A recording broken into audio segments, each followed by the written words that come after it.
As mensagens das aparições possuem muitas verdades da Escritura. Mensagens para orar, ler a Bíblia e confiar em Jesus são bíblicas. É possível que Deus tenha enviado a Sagrada Maria para nos acordar desse entorpecimento espiritual.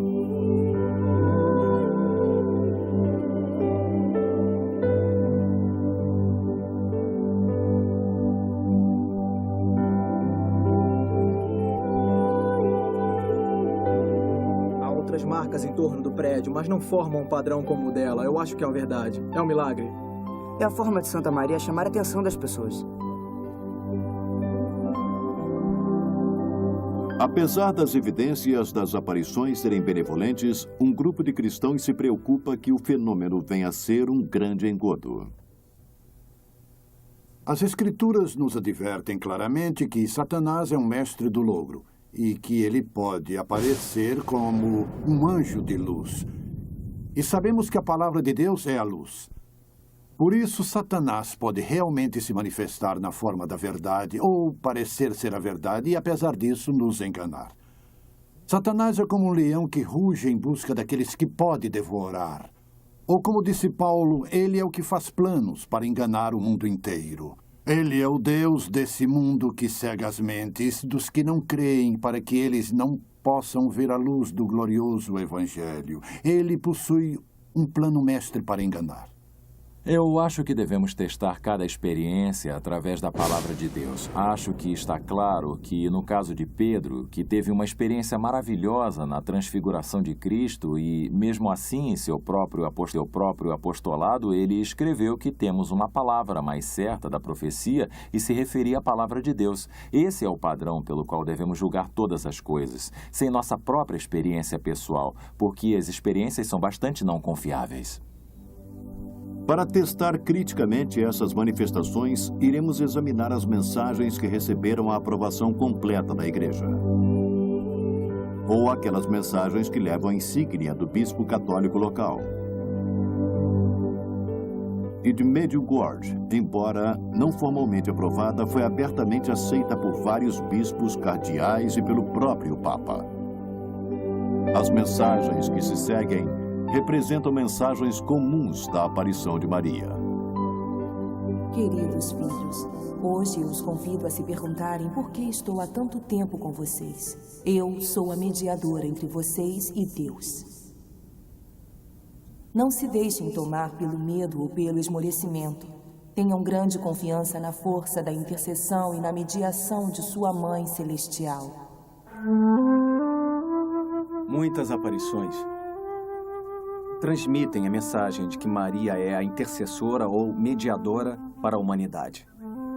Isso contraria a Escritura porque, no livro de Hebreus, capítulo 7, versículo 25, a Bíblia diz que Jesus Cristo vive para interceder pelos santos.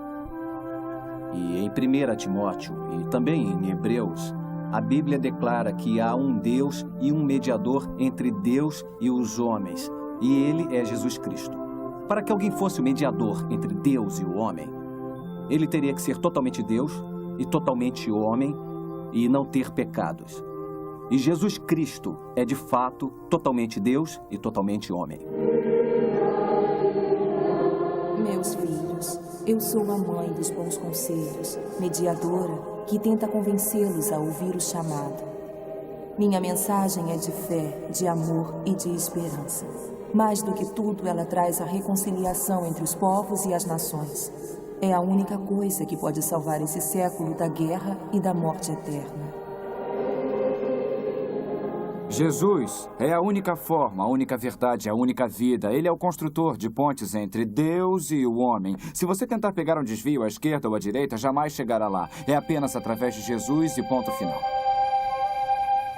A Bíblia declara com clareza: há apenas um Deus e um mediador entre Deus e o homem, e é Jesus Cristo. A aparição não só proclama ser nossa mediadora e intercessora, mas também diz ser nossa advogada junto a Deus. O mundo se degenera de tal forma que foi necessário que o Pai e o Filho me enviassem ao mundo, para todos os povos, para ser advogada deles e para salvá-los. 1 João 1,2 nos diz que se qualquer homem pecar, temos um advogado junto ao Pai, Jesus Cristo, o justo. Apenas Cristo é justo e, portanto, Ele, com sua justiça, pode interceder e advogar pelos pecadores. Essas regras pertencem exclusivamente a Cristo e não podem, de forma alguma, ser atribuídas a Maria. Jesus Cristo é nosso advogado. Ele jamais sugeriu que alguém chegaria até ele através de Maria, não nessa terra e nem em outra. Isso não está declarado e, portanto, denigre Jesus Cristo. Porque não podemos ir direto a ele. Ele é meu Salvador, é ele que me ama. E disse que chegaremos ao Pai através dele. Então, onde entraria Maria? A Bíblia não diz isso. Além dessas alegações, a aparição diz que veio para salvar o mundo. Eu os conclamo a se abrirem totalmente através de mim, para que através de cada um de vocês eu possa ter a capacidade de converter e salvar o mundo. Eu apenas sou capaz de salvá-los das calamidades que virão. Aqueles que colocam a confiança em mim serão salvos. Minha filha, nessa hora eu sou a arca para todos os seus irmãos. Eu sou a arca da paz. Eu sou a arca da salvação. A arca onde meus filhos devem entrar se quiserem viver no reino dos céus. Eu acho que é importante o que diz Mateus capítulo 1, quando o anjo aparece para José para anunciar o nascimento. Ele primeiro menciona Maria, que dará à luz a um filho. Esse é o papel dela, dar à luz a um filho. E depois ele diz a José o que deverá fazer, que deverá chamá-lo Jesus, porque ele salvará todos de seus pecados. Então, Maria devia dar à luz a um filho, José devia dar seu nome, mas Cristo é o Salvador. Ele irá salvar as pessoas de seus pecados, e é claro que Pedro afirma em sua primeira epístola que não somos redimidos através do ouro e da prata corruptíveis, mas com o sagrado sangue de Cristo, como o Cordeiro sem mancha nem pecados. Só há um Salvador dos homens. Cristo mesmo disse: o Filho do Homem veio para buscar e salvar aqueles que estejam perdidos. Maria reconhece que é pecadora e que precisa de um Salvador. E isso nós podemos ver pela Escritura, que ela pede que Jesus se torne o seu próprio Salvador. Em Lucas capítulo 1, versículos 46 e 47, Maria diz: minha alma engrandece ao Senhor e meu espírito se alegra em Deus, meu Salvador. Que bela declaração de Maria. Veja a simples e humilde Maria.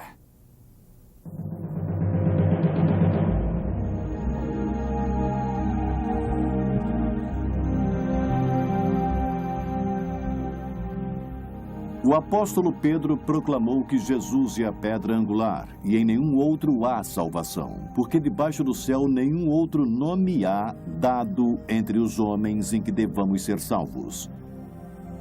E na Bíblia Deus proclama em Oséias 13:4: não conhecerás outro Deus além de mim, porque não há Salvador senão eu. Além do mais, a aparição atribui a si outras características que apenas Deus possui. Por exemplo, ela diz ser onipresente. Jamais estarão sós. Meu coração imaculado irá ser seu refúgio e o caminho que os levarão a Deus.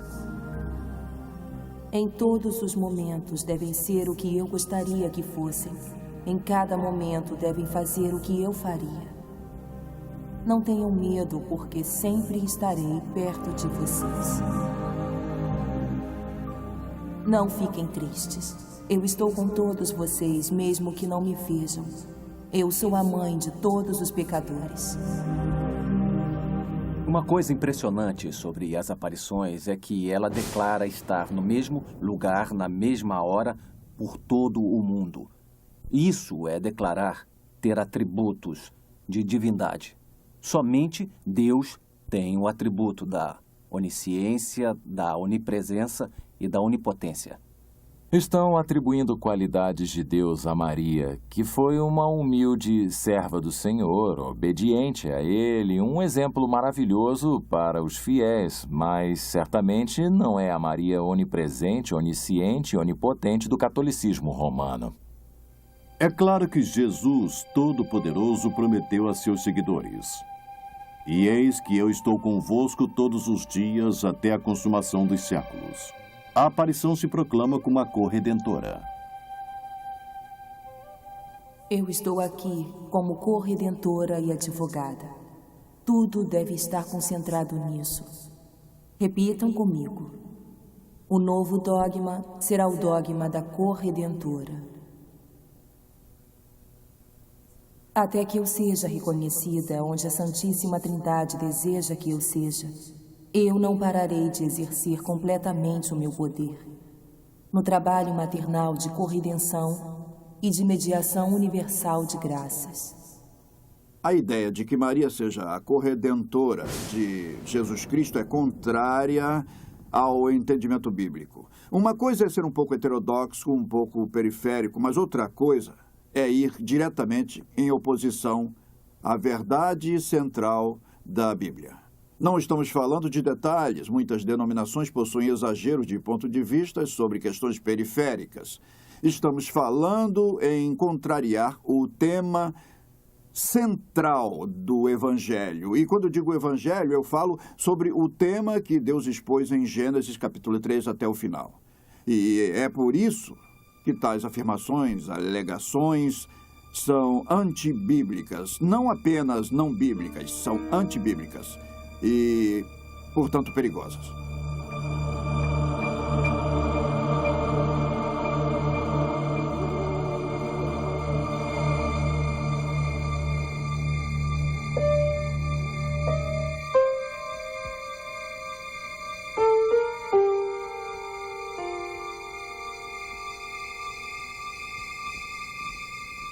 Em Apocalipse lemos sobre Jesus: digno és de tomar o livro e de abrir os seus selos, porque foste morto, e com o teu sangue compraste para Deus homens de toda tribo e língua e povo e nação. E através da Bíblia Deus reitera que apenas Ele seja o Redentor. Quanto ao nosso Redentor, o Senhor dos Exércitos é o seu nome, o Santo de Israel. Além dessas asserções bíblicas, a aparição de Maria alega sofrer e até mesmo expiar os pecados.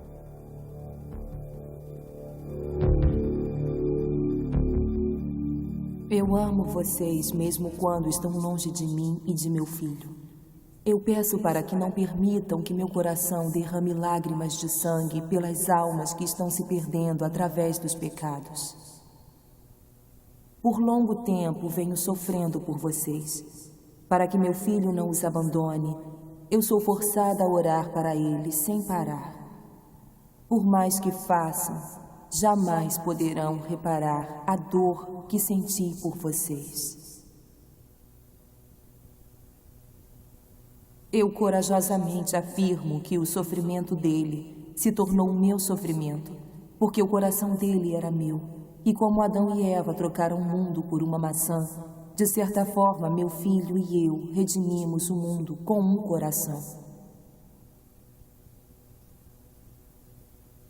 Em muitas aparições que as pessoas têm de Maria hoje em dia, ela declara sofrer e expiar com Jesus. Isso não é bíblico porque a Bíblia declara que Cristo sofreu por nossos pecados. Na verdade, quando ele morreu, ele disse que tudo estava terminado, que tinha pagado por nossos pecados e por nosso sofrimento na cruz. Pedro escreve: porque também Cristo morreu uma só vez pelos pecados, o justo pelos injustos, para levar-nos a Deus, sendo na verdade morto na carne, mas vivificado no Espírito. E o livro de Hebreus também declara: mas Jesus, havendo oferecido um único sacrifício pelos pecados, assentou-se para sempre à direita de Deus. Pois com uma só oferta tem aperfeiçoado para sempre os que estão sendo santificados. Ora, onde há remissão destes, não há mais oferta pelo pecado. Eu frequentemente ouvi prelados e pessoas ligadas à Igreja Católica ensinarem que Maria sofria pelos pecados, dizendo que eles não entendem o que significa sofrer pelos pecados. Sofrer pelos pecados significa sofrer de forma vicária, como substituto, e significa aceitar a punição infligida por Deus. A palavra de Deus deixa isso claro em Isaías 53. Mas ele foi ferido por causa das nossas transgressões e esmagado por causa das nossas iniquidades. O castigo que nos traz a paz estava sobre ele, e isso profeticamente se refere a Cristo. O último versículo de Romanos 4 diz que Cristo foi entregue por causa das nossas transgressões. Pedro diz que Jesus é o Cristo e que, portanto, suportou nossos pecados. E sofrer pelos pecados envolve a morte, porque o preço dele é a morte. Portanto, Maria não sofreu absolutamente por nós. Essa comparação poderia prosseguir indefinidamente, como a aparição atribui a Maria praticamente cada atributo encontrado apenas em Cristo. Por exemplo, a Bíblia diz que todos pecaram, com exceção de Jesus, e a aparição declara não ter pecados. Jesus é o novo Adão, a aparição declara ser a nova Eva. Jesus ascendeu fisicamente, embora a aparição diga que Maria foi fisicamente assumida. Jesus sozinho destruiu as obras de Satanás, e a aparição diz que Maria irá esmagar a serpente.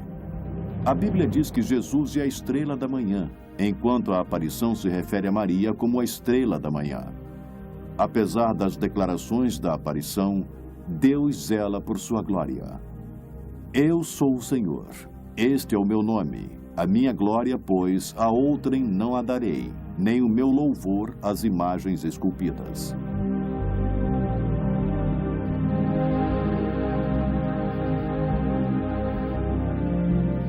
Examinamos apenas mensagens aprovadas pela Igreja e as de Medjugorje. E mesmo assim, elas claramente contrariam a Bíblia. Certamente a humilde serva do Senhor jamais chamaria atenção sobre si mesma. Nem a Virgem Maria iria contradizer a palavra de Deus. Se não é a Maria de Nazaré, como explicar esses acontecimentos? Quem ou o que estaria por trás dessas manifestações?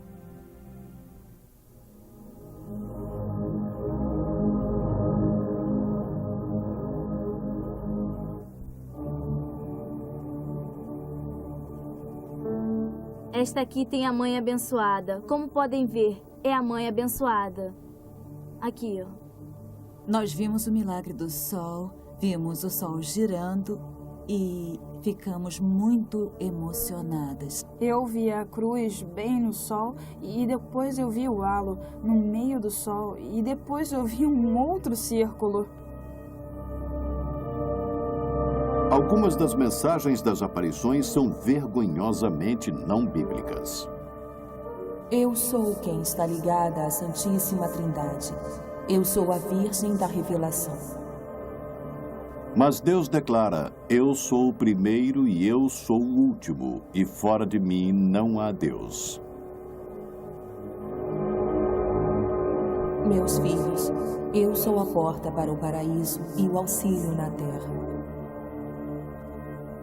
No Sermão da Montanha, o Senhor se referia à longa estrada que levaria à destruição, e muitos encontrariam aquele caminho. Mas depois ele fala sobre a estrada estreita, em suma, ele próprio, e que poucos a encontrariam. Portanto, nessa estrada estreita só há um caminho para Deus. E Jesus disse, eu sou a porta, e certamente quem por mim entrar será salvo. Só há um caminho para o céu, e é através do Cristo crucificado. Há muitos outros problemas. Por exemplo, a aparição ordena que seus seguidores venerem suas imagens. Como mãe, eu quero lhes dizer que estou aqui com vocês, representada pela imagem que aqui está. Cada uma de minhas imagens é sinal de minha presença e os lembrará de sua Mãe Celestial. Portanto, devem ser honradas e colocadas em local de grande veneração. Devem olhar com amor para cada imagem de sua Mãe Celestial. Isso contrasta com a ordem do Senhor fornecida no Deuteronômio. Guardai, pois, com diligência as vossas almas, porque não vistes forma alguma no dia em que o Senhor vosso Deus, em Horebe, falou convosco no meio do fogo. Para que não vos corrompais, fazendo para vós alguma imagem esculpida na forma de qualquer figura, semelhança de homem ou de mulher. A aparição também pediu que fossem construídos santuários para sua homenagem em todo o mundo. Eu ardentemente desejo um templo construído para mim aqui, onde eu possa aparecer e demonstrar todo o meu amor, compaixão, auxílio e proteção. Eu sou sua mãe misericordiosa. A maioria das aparições pede que se construam santuários, e milhares deles foram construídos por todo o mundo. E as pessoas vão lá se ajoelhar perante a Maria. Eu os vejo ajoelhando, andando de joelhos em Fátima e outros lugares. E eles fazem isso por penitência, tentando obter a graça de Maria.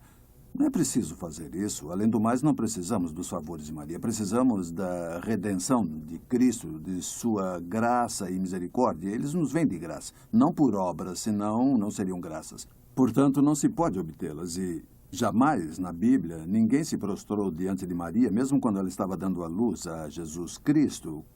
Quando diz que eles o adoraram, eles não se curvaram diante de Maria ou de José. Quando as aparições apontam para Maria e pedem que as pessoas lhe façam grande reverência, que a honrem com santuários e outras coisas, isso vai de encontro à Escritura, pois Jesus nos disse que o Espírito Santo nos levaria a adorar Jesus e apenas a Ele. As aparições que ainda hoje existem não são de Maria da Bíblia, porque as aparições chamam a atenção sobre si mesmo. E a Maria da Bíblia apontava para Jesus Cristo.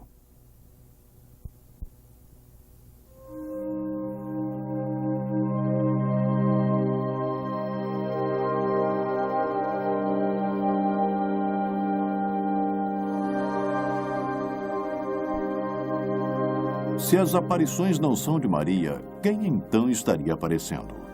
Ironicamente, a própria aparição nos dá a resposta. Eu sou Maria, a rainha dos céus e dos anjos. Ela é, sem dúvida, a rainha dos céus. Ela é a mãe de Deus. É a nossa mãe. Não há outra mulher nesse mundo que possa se comparar à nossa mãe abençoada. Frequentemente surgem dizendo ser a rainha dos céus. É interessante à luz da Escritura, porque no Velho Testamento, Jeremias fala sobre a rainha dos céus como uma abominação diante de Deus. Repetidamente no livro de Jeremias, Deus identifica a rainha dos céus como uma deusa pagã e reprime seu povo de segui-la. Meu povo apanha lenha, os pais acendem o fogo e as mulheres amassam a farinha para fazerem bolos à rainha do céu e oferecem libações a outros deuses a fim de me provocarem a ira. Portanto, assim diz o Senhor Deus, eis que a minha ira e o meu furor se derramarão sobre este lugar. Jeremias 7, 18, 20. Sempre que eu ouço o título Rainha dos Céus, lembro da profecia do livro de Jeremias, quando Deus, Jeová, proíbe as pessoas de oferecerem sacrifícios à Rainha dos Céus e que isso era contra a sua vontade e que ele fica irado porque ele é um ciumento, um Deus zeloso e que não dá a sua glória para ninguém. A única referência à Rainha dos Céus na Bíblia é de uma divindade mulher que foi condenada por Deus nos capítulos 7 e 44 de Jeremias, no Velho Testamento. E acho que esse título ser dado a Maria da Bíblia é extremamente ofensivo.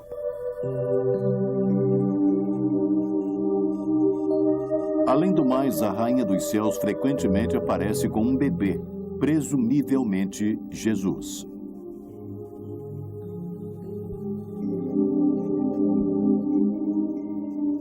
Queridos filhos, estou com meu filho nos braços. Eu quero lhe pedir que seja luz para todos nos anos que virão. Quero lhe invocar novamente para viver minhas mensagens. Às vezes, nessas aparições, Maria surge segurando um bebê, Jesus vivo. E, novamente, eu diria que isso é uma artimanha do inimigo. Porque Jesus, como sabemos, foi crucificado como homem e não irá voltar então como um bebê. A Bíblia diz claramente que ele irá voltar como homem para salvar este mundo. Novamente, isso evidencia às pessoas que buscam a verdade que essas visões ou aparições não são de Deus. Pedro escreve: pela ressurreição de Jesus Cristo, que está à destra de Deus, tendo subido ao céu, havendo-se-lhe sujeitado os anjos e as autoridades e a potestades. Se Jesus está em seu corpo glorificado, reinando nos céus, então a rainha dos céus deve estar apresentando um falso Cristo.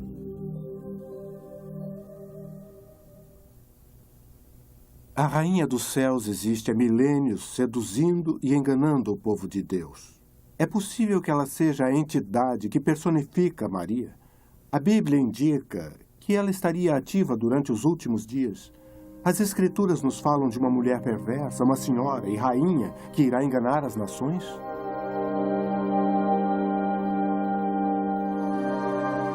No livro do Apocalipse, há o relato de uma rainha que irá influenciar o mundo. Vem, mostrar-te-ei a condenação da grande prostituta que está assentada sobre muitas águas. As águas que viste, onde se assenta a prostituta, são povos, multidões, nações e línguas. Sai dela, povo meu, para que não sejas participante dos 7 pecados, pois que ela diz em seu coração: estou assentada como rainha.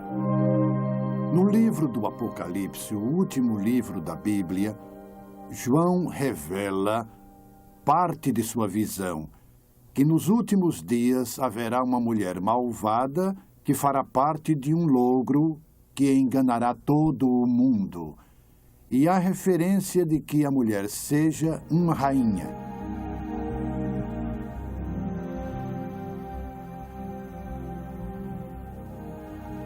A Senhora das Nações, que é a noiva do Senhor, a rainha do Rei, que recebeu esse título do Senhor, novamente salvou o mundo por sua intercessão. Mais uma vez, ela o salvou. Jesus Cristo irá glorificá-la como rainha. E ela estará aqui, será reconhecida como rainha de tudo o que Deus fez, a rainha do universo, a rainha de toda a humanidade, a rainha de tudo o que Deus criou. Ela será a rainha, será uma rainha glorificada, e não haverá dúvida de quem ela é ou será. Ela será a mãe zelosa de Jesus Cristo, que tem todo o poder.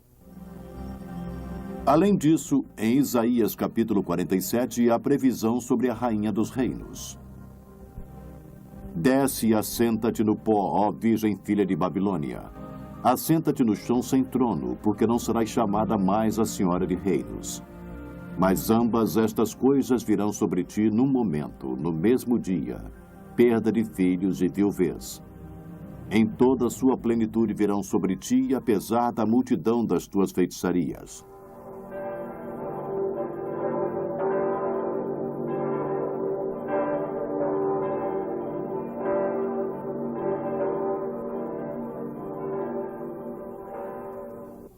É perturbador descobrir que uma aparição se intitule a Senhora de Todas as Nações. No Dia Internacional de Oração para a Mãe e Rainha de Todas as Nações, em 1997, em Amsterdã, milhares de pessoas se reuniram para homenagear e difundir as mensagens de Nossa Senhora de Todas as Nações. Eu, com o meu bispo auxiliar, Senhor Pant, aprovo o título de Senhora de Todas as Nações e permito sua veneração pública.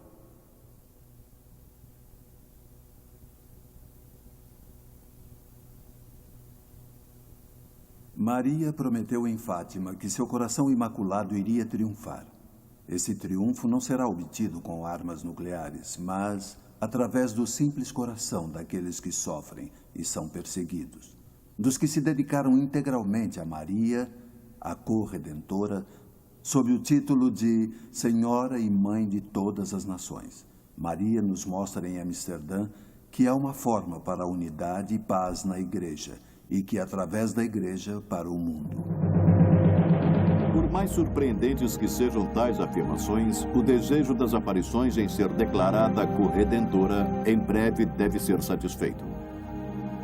Quando o dogma, o último dogma da história mariana, for proclamado, a Senhora de Todas as Nações dará a paz, a verdadeira paz ao mundo. As nações, no entanto, devem rezar minha oração junto com a Igreja. Elas devem saber que a Senhora de todas as nações veio como corredentora, mediadora e advogada. Que assim seja.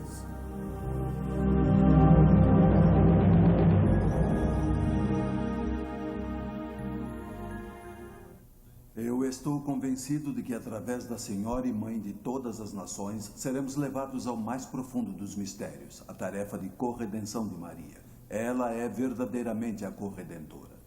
Há uma aparição hoje em Amsterdã que diz que não é mais Maria, mas a Senhora de todas as nações.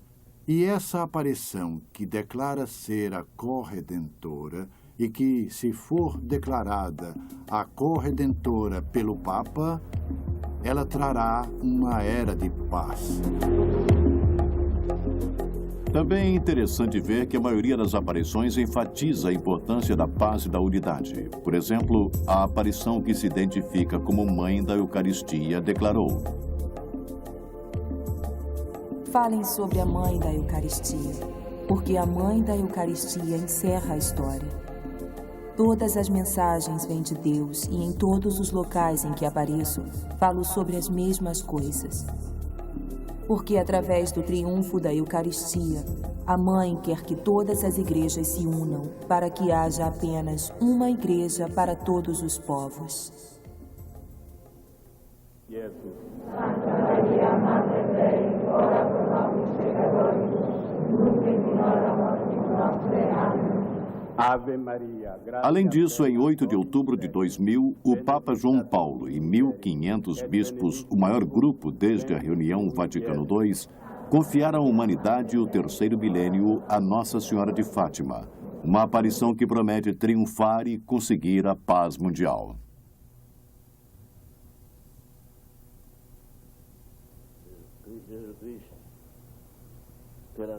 Senhor Deus, o Senhor nos deu a Mãe das Rainhas como rainha. Através da intercessão dela, nos conceda a graça de viver eternamente com ela e com seu Filho. E o objetivo dela é trazer o corpo de Cristo para a comunhão, para que aqueles que estiveram separados, quer sejam ortodoxos, protestantes ou católicos, de qualquer grupo que se fale, que estiveram afastados um dos outros todos esses anos, possam se aproximar e que possam ser o corpo de Cristo unificado, conforme João 17 disse que seríamos. Bom, para mim, o movimento mariano, ele foi além da Igreja Católica. Está evidente que uma frente comum está sendo apresentada por essas aparições em todo o mundo. Não importa onde aconteçam. Há uma mensagem comum que é a paz mundial, a unidade global pela paz, e nenhuma aparição negou qualquer outra. Eu acho que o mundo está faminto por paz e claramente não haverá paz até que o príncipe da paz chegue. Haverá uma falsa paz. A Bíblia fornece muitos detalhes de eventos mundiais. O horizonte geopolítico está delineado num período de tempo que chamamos de final dos tempos. As mensagens de paz também são profeticamente relevantes, mas a Bíblia nos diz que, quando estiverem dizendo paz e segurança, então lhes sobrevirá repentina destruição. Essa questão da paz e unidade mundial é interessante, porque o mundo também está se dirigindo para o chamado ecumenismo. Tudo isso parece bom à primeira vista, que todos iremos nos dar bem, até que nos damos conta de que envolve a negação da verdade. A Bíblia nos avisa de uma falsa paz que irá enganar as nações. Além do mais, Jesus e os autores do Novo Testamento avisam que o logro irá aumentar nos últimos dias. Por exemplo, Paulo escreve: mas os homens maus e impostores irão de mal a pior, enganando e sendo enganados. Além disso, a Bíblia nos avisa sobre esse iníquo, cuja vinda é segundo a eficácia de Satanás, com todo o poder e sinais e prodígios de mentira, e com todo o engano da injustiça para os que perecem, porque não receberam o amor da verdade para serem salvos. Através do Novo Testamento, vemos diferentes escritores e o próprio Jesus nos avisando sobre o logro dos últimos dias. Jesus disse que muitos, por muitos, serão enganados em seu nome. Paulo falou sobre o logro referente ao apóstata que tomaria lugar e que muitos seriam enganados. Acreditando na mentira, Pedro escreve sobre o engano, dizendo que devemos ter cuidado com o logro que virá. E acreditem, ele parece estar acontecendo em toda parte. Em Mateus 24, ele diz, verso 34, Jesus falando: porque hão de surgir falsos cristos e falsos profetas, e farão grandes sinais e prodígios, de modo que, se possível fora, enganariam até os escolhidos. E Jesus, no capítulo 24, fala aos discípulos e nos fala também, dizendo que nos últimos dias haverá um grande logro. Não haverá somente adoradores de Maria, haverá outros adoradores que virão em nome de Cristo, dizendo que tem a solução. Jesus prediz que antes do seu retorno, os falsos profetas irão surgir e, se possível, irão enganar até os escolhidos. E isso me sugere que esses sinais e milagres serão tão convincentes que, apesar da graça de Deus, até mesmo os genuínos cristãos podem ser logrados e afastados, e somente por confiar em Jesus, totalmente, que encontraremos a liberdade e o afastamento do pecado. E digo que você, que está aí acreditando em sua igreja e em seu trabalho, que nada disso irá salvá-lo. Você precisa crer no Senhor Jesus Cristo, que irá libertá-lo e lhe dará vida eterna hoje. Sempre que uma pessoa diz que confia em Jesus no momento em que diz esse foi longe demais. Apenas a nossa crença em Jesus nos levará à salvação e à vida eterna. Há um hino cantado nas igrejas que diz assim: eu não ouso confiar no quadro mais doce, mas me entrego totalmente ao nome de Jesus. Na rocha sólida de Jesus eu me coloco de pé, todo o resto é areia movediça. A Bíblia é bem clara quanto ao Evangelho de Jesus Cristo. É que ela é a mensagem que nos liberta, a mensagem que Deus nos amou tanto que Ele mesmo veio à Terra e morreu por nós, como sacrifício por nossos pecados. Não podemos fazer isso, mas Ele sim. E por causa de seu sacrifício, e por ser quem é e fazer o que fez, quando reconhecemos o que fizemos e quem somos, e pedimos a Ele para perdoar nossos pecados, a Bíblia diz que podemos ter um relacionamento com Ele, o Criador do Universo, e que tal relacionamento irá ser eterno. Jesus é o Criador, o Redentor. Somente há um Redentor, e o nome dele é Jesus Cristo.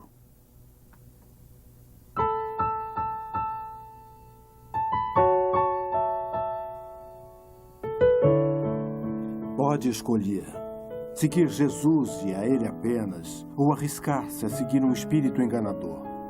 Jesus os ama e oferece a vida eterna de graça para aqueles que o procurem através da fé. No entanto, o Senhor não irá forçar você a segui-lo. A escolha é sua. Nossa oração é para que você teste os fatos com a palavra de Deus e confie no Jesus da Bíblia. O caminho dele é a verdade e o único caminho para a vida eterna. Meu nome é Patrick Powell, e que o Senhor o guie e abençoe através de sua graça.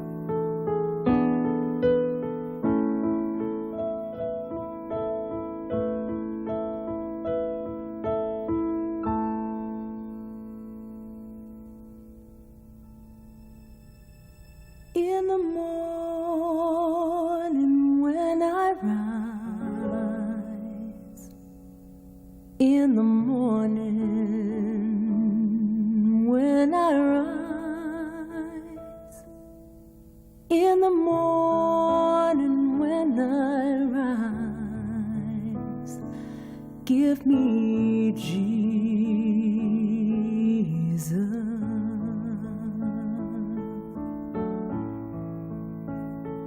Give me Jesus.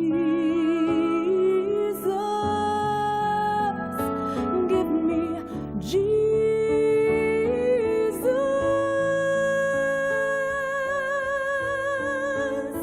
You can have all this world, but give me Jesus.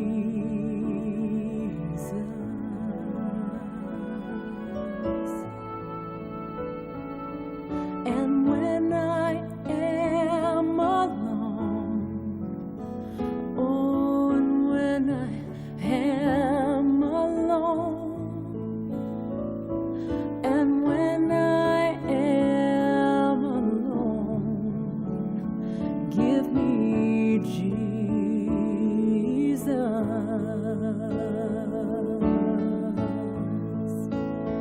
Give me Jesus. Give me Jesus.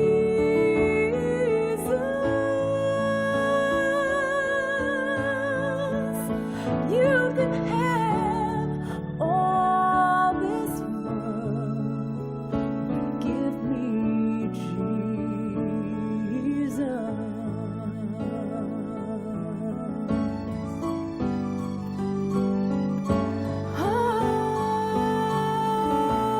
Jeśli więc Syn was wyzwoli, wówczas będziecie rzeczywiście wolni. Ja jestem zmartwychwstaniem i życiem. Kto we mnie wierzy, choćby i umarł, żyć będzie. Nawróćcie się do mnie, by się zbawić wszystkie krańce świata, bo ja jestem Bogiem i nikt inny. And when I come to die, oh, and when I come to die, and when I come to die, give me Jesus.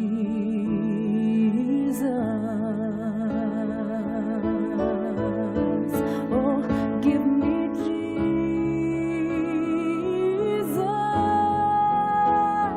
Give me Jesus.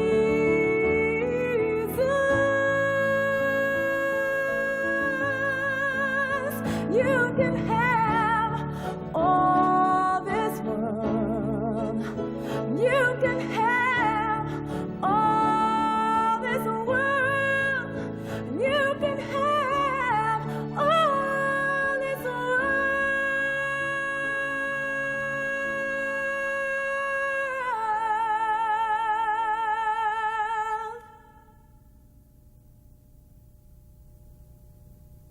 But give me Jesus.